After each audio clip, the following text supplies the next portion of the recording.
दिल्ली में पहली बार सरकार बनने के सकारात्मक संकेत मिले हैं। अब तक लगातार हम बातचीत करते रहे दिल्ली में कैसे सरकार बनेगी, किसकी बनेगी, बनेगी भी या नहीं बनेगी। दिल्ली में दोबारा चुनाव भी एकमात्र विकल्प तो नहीं, न बीजेपी को बहुमत है, न केजरीवाल की आम आदमी पार्टी को बहुमत है।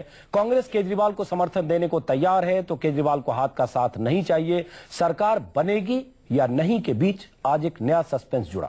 पहली बार टीम केजरीवाल की तरफ से सरकार बनाने की संभावनाओं पर विचार करने के संकेत मिले।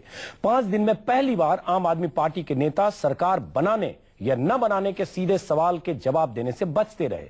कल दिल्ली के एलजी से आपके नेताओं की मुलाकात के बाद सस्पेंस से पर्दा हटेगा। इस बीच बीजेपी की तरफ से आज कह दिया गया है कि केजरीवाल की पार्टी अगर सरकार बनाए तो बीजेपी रचनात्मक सहयोग करेगी। केजरीवाल अब दबाव में है। कांग्रेस बिना शर्त समर्थन देने को तैयार है। बीजेपी सरकार नहीं गिराने के वादे के साथ रचनात्मक सहयोग देने की बात कर रही है। तो फिर सरकार बनाने से पीछे क्यों हट रहे हैं केजरीवाल? जनता और नेता की तरफ से इस तरह के सवालों का सामना तो उन्हें आज करना ही पड़ रहा है। अगर दिल्ली में दोबारा चुनाव हुए तो ये सवाल उनका पीछा नहीं छोड़ेंगे। तो सबसे बड़ा सवाल ये कि क्या केजरीवाल दिल्ली में सरकार बनाने और मुख्यमंत्री बनने को तैयार हो जाएंगे? क्या केजरीवाल कल एलजी से मुलाकात में अल्पमत सरकार चलाने पर सहमत हो जाएंगे? इसी सवाल का जवाब तलाशेंगे। सबसे पहले देखिए एक रिपोर्ट। ना हम सपोर्ट लेंगे ना हम सपोर्ट देंगे, सवाल ही नहीं उठाएंगे। पूरी पार्टी की यही रहे कि ना हम सपोर्ट देंगे ना सपोर्ट देंगे। कैसे बनाए सरकार? हमारे पास तो सीट नहीं उतनी, तो हम तो विपक्ष में ही बैठ सकते हैं। दिल्ली के दंगल का नतीजा आया तो सत्ता हासिल करने के लिए सारी संभावनाओं को सिरे से खारिज कर आम आदमी के सामने सियासत की नई परिभाषा गढ़ी अरविंद केजरीवाल ने। न समर्थन लेंगे न समर्थन देंगे, केजरीवाल के मुंह से ये जुमला कैमरे पर कई बार दोहराया गया। लेकिन 6 दिन बाद पहली बार आम आदमी पार्टी के रुख में लचीलापन दिखा। जैसे ही 28 विधायकों वाली आम आदमी पार्टी को उपराज्यपाल की तरफ से न्योता मिला, केजरीवाल के खास सिपहसालार कुमार विश्वास ने खांटी नेता की तरह सरकार बनाने के सभी विकल्प खुले होने की बात कर सबको चौंका दिया। राजनीतिक विकल्पों में जितने भी हैं उन पर पुनर्विचार होना चाहिए। जनता क्या चाह रही है, जनादेश लोगों का क्या है, जन भावनाएं क्या हैं, सेंसिस क्या आ रही हैं। आज दिन भर इन्हीं विकल्पों पर चर्चा होनी है कि कल जब जाना है उनके पास तो हमें कौन सा विकल्प प्रस्तुत करना है। सभी विकल्प खुले होने के मजमून पर सियासी पंडित अभी मंथन कर ही रहे थे कि आम आदमी पार्टी में बैठकों का दौर शुरू हो गया। और दोपहर होते होते केजरीवाल के रणनीतिकार योगेंद्र यादव सामने आए। कहा कि उपराज्यपाल से बात करेंगे और देखेंगे कि सरकार बनाने की क्या संभावनाएं हो सकती हैं। हम अपनी स्थिति को बार बार स्पष्ट कर चुके हैं। हमारे पास बहुमत नहीं है, न ही हम सदन में पहले स्थान पर आए हैं। इस परिस्थिति में क्या संभावनाएं हो सकती हैं वो रख के हम उपराज्यपाल के पास बातचीत करेंगे। तो क्या ये माना जाए कि केजरीवाल की पार्टी सियासी संभावनाओं के विज्ञान से सरकार बनाने का कोई फॉर्मूला तलाश रही है? वो संभावनाएं क्या हैं? कौतूहल को शांत करने के लिए योगेंद्र यादव से बार बार ये सवाल हुए। रिपोर्टर पूछते रहे, लेकिन कल तक बेबाक और दो टूक जवाब देने वाले केजरीवाल की पार्टी के नेता असल सवाल को टालते रहे। क्या आप लोग सरकार बनाने जा रहे हैं? विकल्प क्या आपने निकाला है?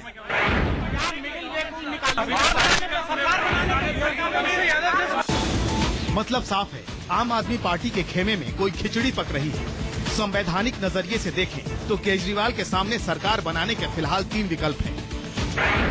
पहला, आम आदमी पार्टी कांग्रेस से बिना शर्त समर्थन ले, जिसे केजरीवाल खारिज कर चुके हैं। दूसरा, बीजेपी के समर्थन से आम आदमी पार्टी की सरकार बने, केजरीवाल इससे भी इनकार कर चुके हैं।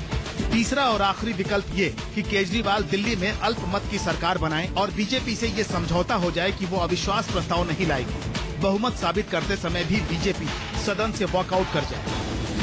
एकमात्र और आखिरी विकल्प की संभावना इसलिए भी ज्यादा है क्योंकि बीजेपी की तरफ से एक पत्र जारी कर कह दिया गया कि वो केजरीवाल को सरकार बनाने में रचनात्मक सहयोग देगी। अगर आम आदमी पार्टी वाकई इस पर सोच रही है तो सबसे बड़ा सवाल ये है कि क्या सरकार बनाने को तैयार हो गए केजरीवाल, और क्या केजरीवाल होंगे दिल्ली के अगले मुख्यमंत्री? Bureau report, news 24। चलिए, रविवार को दिल्ली में वोटिंग हुई। रविवार को दिल्ली के नतीजे आए। आज पहली बार 5 दिन के बाद सकारात्मक संकेत मिले हैं। क्या दिल्ली में केजरीवाल दिल्ली के मुख्यमंत्री हो सकते हैं? क्या कल केजरीवाल अल्पमत सरकार बनाने के लिए रजामंद हो जाएंगे? केजरीवाल की जब एलजी से मुलाकात होगी क्या कहेंगे केजरीवाल? और सबसे बड़ी बात ये कि केजरीवाल और टीम केजरीवाल की तरफ से आज किसी भी चैनल पर स्टूडियो डिबेट में टीम केजरीवाल के या आपके कोई भी नेता आज आने से सबने इनकार किया। सबका कहना है जो कहेंगे एलजी से कहेंगे और एलजी से मुलाकात के बाद ही अपना रुख साफ करेंगे। इसमें कुछ सस्पेंस तो नहीं। इसी पर हम चर्चा करेंगे। हमारे साथ स्टूडियो में है हमारे editor in chief Anuradha Prasad, Udit Raj दलित नेता हैं, SC/ST परिसंघ के नेता हैं, विजेंद्र गुप्ता दिल्ली से बीजेपी नेता, शीला दीक्षित और विजेंद्र गुप्ता केजरीवाल के पहले शिकार थे, शिकस्त दी थी केजरीवाल ने, लेकिन विजेंद्र गुप्ता बीजेपी के बड़े नेता हैं दिल्ली में। इनसे बात करेंगे। और मोहम्मद अफजल कुछ मिनट में हमारे साथ होंगे, कांग्रेस के स्पोक्स पर्सन। और फिर से आपको बता दें, आप पार्टी के किसी भी नेता ने आज इस डिबेट में हिस्सा लेने से इनकार किया। एक नेता जिनसे 2 घंटे पहले तक बातचीत थी, 2 घंटे पहले फिर उन्होंने इनकार किया, क्योंकि पार्टी ने तय किया कि एलजी से मुलाकात के बाद ही जो कहना होगा कहेंगे। इसमें कुछ सस्पेंस तो नहीं। इसके साथ ही हम सवाल शुरू करने से पहले बता दें, बीजेपी ने कहा है, कुछ देर पहले बीजेपी की तरफ से एक प्रेस रिलीज आई जिसमें कहा गया बीजेपी आम आदमी पार्टी की सरकार को, सरकार सुन लिया जाए, रचनात्मक सहयोग के लिए तैयार है। तो सवाल ये उठता है, रचनात्मक सहयोग क्या? और ये आज बीजेपी की तरफ से कहना और आप पार्टी की तरफ से सस्पेंस। और पहली बार आप पार्टी की तरफ से कहा गया कि कुमार विश्वास की तरफ से सुबह में कि राजनीति के जितने भी विकल्प हैं उन विकल्पों पर विचार होना चाहिए। जनता क्या चाहती है, जनभावना क्या है, हम इस पर विचार करें, कल एलजी को बताएंगे। इसका संकेत क्या है आपके पास आऊंगा। लेकिन एक सबसे पहला सवाल कि जैसे आपने कहा रचनात्मक सहयोग, ये रचनात्मक सहयोग क्या है? क्या 5 साल तक अगर अल्पमत में सरकार होती है, 5 साल तक उनके खिलाफ नो कॉन्फिडेंस मोशन मूव नहीं करेंगे या कंडीशनल होगा, मौके की ताक में रहेंगे?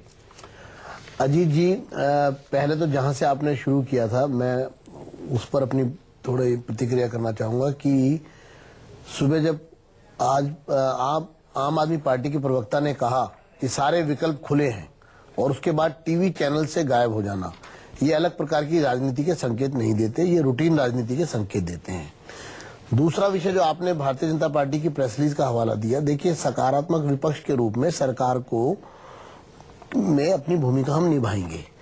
तो विषय यह है कि अगर कोई सरकार बनती है तो एक सकारात्मक विपक्ष के रूप में हम वहाँ मौजूद रहेंगे, दिल्ली की जनता के हितों को ध्यान में रखेंगे। सॉरी टू बी इंटरप्टिंग, लेकिन विजेंद्र जी, ये सकारात्मक विपक्ष जो है ना, ये कुछ अटपटा सा लग रहा है, क्योंकि ये विपक्ष और सकारात्मक, ये मुझे कुछ अजीत कुछ इसमें भी पॉजिटिविटी के साथ विरोध करना, तो इसका मतलब कि जब मन में आया तब नीचे से कारपेट खींच लिया, यही है सकारात्मक। देखिए, सरकार को तो बहुमत सिद्ध करना ही चाहिए, मैं आपको स्पष्ट रूप से कहूँ।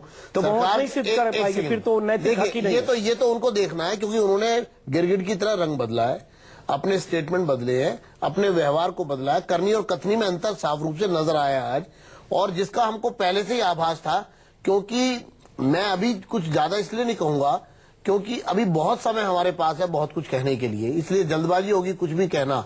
लेकिन इतना जरूर है अंजुम जी कि आज जो अलग प्रकार की राजनीति की बात करने वाले थे लोग, रूटीन राजनीति की बात कर रहे हैं। और विरोधाभास सामने आया जब कुमार विश्वास ने इस बात की घोषणा की कि सभी विकल्प खुले हैं, तो उधर मनीष सिसोदिया कह रहे थे कि हम सरकार नहीं बनाएंगे, और फिर उसके बाद योगेंद्र यादव ने उसके बाद आकर इंटरवीन किया, और उसके बाद इनके सभी प्रवक्ता जो है वो चैनल से गायब हो। लेकिन जो अनुराधा जी ने कहा, हम इनसे पूछते आपके पास फिर आएंगे कि जो रचनात्मक अपने सहयोग की बात की, एक जाल है, आप जाल फेंक रहे हैं कि हम रचनात्मक सहयोग के नाम पर समर्थन देंगे, जब मौका होगा समर्थन खींचेंगे। क्योंकि एक बात इन्होंने जो अनुराधा जी ने कहा है चिट्ठी में बीजेपी ने कि आम आदमी पार्टी ने दिल्ली के लोगों को कई वायदे किए हैं, जिनमें 2 प्रमुख वायदे हैं, बिजली के दामों को 50% कम करना और 700 लीटर पानी प्रतिदिन देना। आम आदमी पार्टी इन वायदों को पूरा करने के लिए गंभीर है, तो दिल्ली में सरकार बनानी चाहिए और भाजपा सहयोग देगी, यही पेच है। देखिए बेसिकली अभी ये देखिए आपके पास अभी जो इनसे आप सवाल जो है इस पर ज्यादा खींच रहे हैं।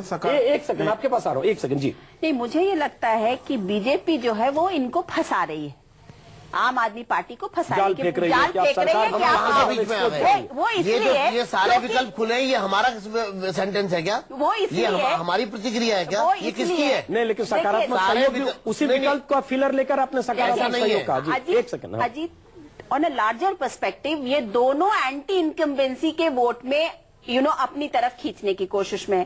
अब अगर आम आदमी पार्टी अगर सरकार नहीं बनाती है तो ऑब्वियसली उसके पास एंटी इनकम्बेंसी का वोट ज्यादा जाएगा, जो जिस तरीके का माहौल है, जिस तरीके की सीरत है आज की डेट में। बीजेपी को जनरल इलेक्शन सामने दिख रहा है। दिल्ली का तो जो हुआ सो हुआ, अब जनरल इलेक्शन की पहले उसको बचाओ, जिसे बोलते हैं ना शतरंज की चाल पे, तो उसको बचाने के लिए ये सारा जाल फेंका जा रहा है।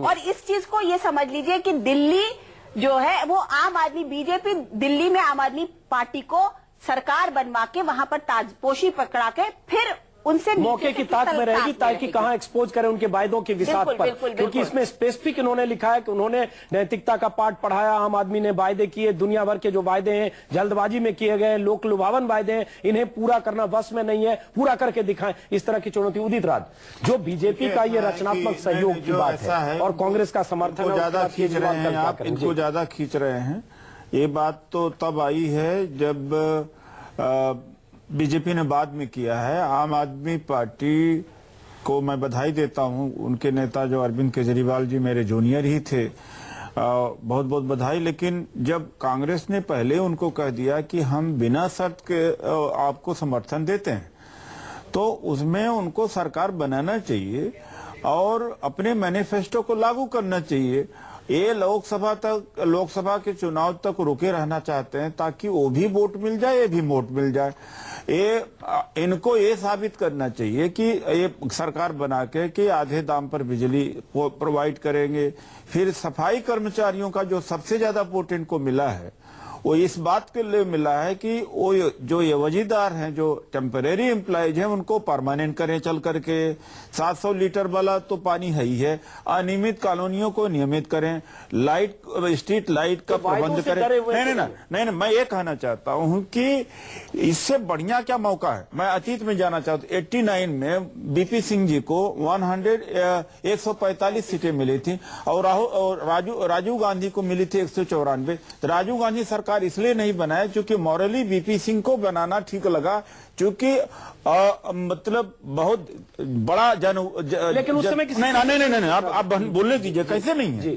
क्योंकि बीपी सिंह जी 0 से शुरू हुए और 145 तक गए, आम 0 से शुरू हुई 28 तक गई। उस समय तो नहीं, अरे भाई आप ये बोलने नहीं दे रहे हैं। चलिए बोलिए भावनाओं, इसलिए एक कह रहा हूं कि बीपी सिंह ईमानदारी दिखाए कि जो हमने जनता से वायदा किया सरकार बनाए, इन्हें सरकार बनाना चाहिए। ये चालाकी नहीं पेश करना चाहिए कि जनता को तब तक उलझा के रखे, सपने बेच के रखे, और जब तक लोकसभा का चुनाव आए मॉरली इनको बनाना चाहिए। और कांग्रेस ने कह दिया, बीजेपी का तो छोड़ दीजिए। कांग्रेस की आप बात बार कर रहे हैं। कांग्रेस जिसके खिलाफ उन्होंने चुनाव लड़ा है, जिसके खिलाफ एंटी इनकम्बेंसी का वोट उन्होंने पाया, वो उनसे कैसे सपोर्ट ले रहे? की पार्टी नहीं रहे, बीजेपी सपोर्ट ले ही नहीं रहे।